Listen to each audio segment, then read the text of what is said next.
Hello সবাই, আজকে আমি আপনাদের সঙ্গে শেয়ার করব লেমন ফিশ রেসিপি। এখানে আমি রুই মাছ নিয়েছি, জল ঝরিয়ে নিয়েছি, পরিমাণ মতো লবণ দিয়ে দিলাম, অর্ধেকটা পাতিলেবুর রস দিয়ে দিচ্ছি, দিয়ে 2 থেকে 3 মিনিট মতো রেখে দেব। 2 থেকে 3 মিনিট পর হলুদ গুঁড়ো পাউডার দিয়ে দিচ্ছি, আবারও 3 থেকে 4 মিনিট রেখে দেব ভালো করে মিক্সড করে। অন্যদিকে আমি আদা, রসুন, কাঁচা লঙ্কা আর সামান্য পরিমাণ তেল দিয়ে একটি পেস্ট বানিয়ে নেব।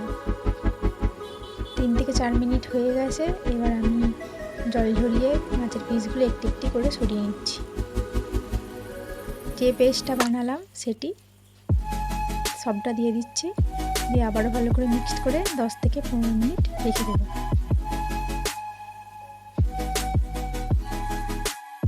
আমি একটি মশলা বানিয়ে নিচ্ছি, হচ্ছে গোলমরিচ, জিরা, মৌরি, পাঁচফোড়ন, এলাচ আর দারুচিনি হালকা গরম করে পাউডার বানিয়ে নেব। 10 থেকে 15 মিনিট হয়ে গেছে, এবার আমি একটি প্যানে তেল নিয়ে নিচ্ছি। এবার মাছের পিসগুলো থেকে মশলা এভাবে সরিয়ে দিচ্ছি, দিয়ে তেল গরম হয়ে এসেছে, মাছের পিসগুলো একটি একটি করে দিয়ে খুব ভালোভাবে ফ্রাই করে নেব 2 মিনিট।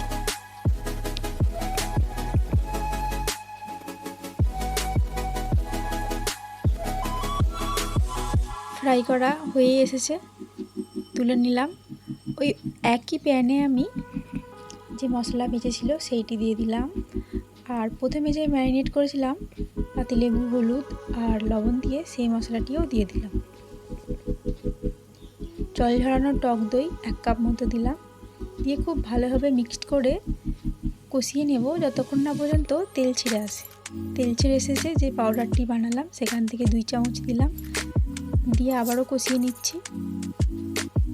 খুব ভালোভাবে কষানো হয়ে গেছে, পরিমাণ মতো জল দিলাম। মাছের পিসগুলো আমি একটি পাত্রে সাজিয়ে রেখেছি, উপর থেকে মশলা এইভাবে ঢেলে দিলাম। ঢাকা খুলে আঁচ মিডিয়াম জোরে রেখে রান্না করে নেব। হয়ে গেছে, কিছুক্ষণ রেস্টে রাখব। রেসিপি একদম রেডি, আপনারা অবশ্যই তৈরি করবেন। দারুণ একটি রেসিপি, অনেক টেস্টি। আপনারা তৈরি করলে তবেই বুঝতে পারবেন। আমার চ্যানেল সাবস্ক্রাইব করবেন। ভালো থাকবেন, ধন্যবাদ।